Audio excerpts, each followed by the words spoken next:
Эртең мен үчүн маанилүү күн. Аалам сулуусу сынагына катышып жатканыма ишенбей турам. Масштабдуу сынакта өлкөнү тартылуу мен үчүн чоң сыймык. Аалам сулуусу сынагынын сахнасына Кыргызстандын атынан чыгууга 13 жыл аракет кылдым. Эртең менин кыялым орундалат. Жашоомдо болуп жаткан нерсенин баарына ыраазымын. Кыялдар ишке ашат. Болгону өзүңө ишениш керек. Мындай билдирүүсүн сынактын алдында Алтынай Ботаярова өзүнүн Инстаграмдагы баракчасына калтырган. Көптөн күткөн учур, жылмайган жүздөр, кече көйнөктөрүн кийген кымчабел кыздар сахна көркүн ачып турушту. Ботаярова, Алтынай, Кыргызстан!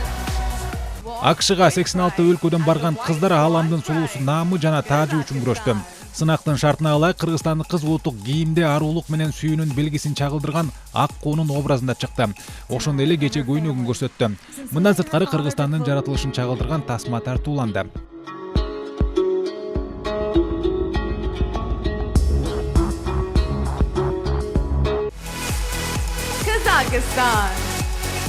Алтынайды Казакстандан деп адашкан алып баруучу 2020-21 жылы бул сынактын жеңүүчүсү Харнас Сандко.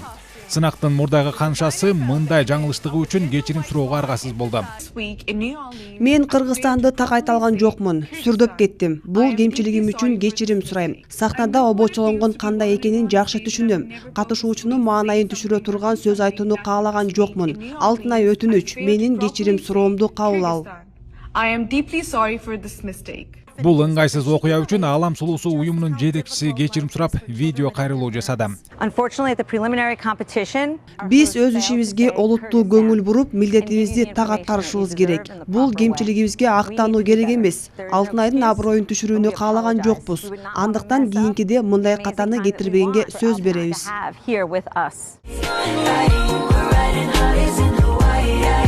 Алтынай көп балалуу үй бүлөдөн 5 бир тууган. Сулуу кыз 25 жашка чейин модель болуп иштегиси келет. Ал эми таажыны бул жылы америкалык Эрбони Габриэль ээледи. Сайфуддин Мурзаев, Бекжан Токтосунов, Ала Тоо 24.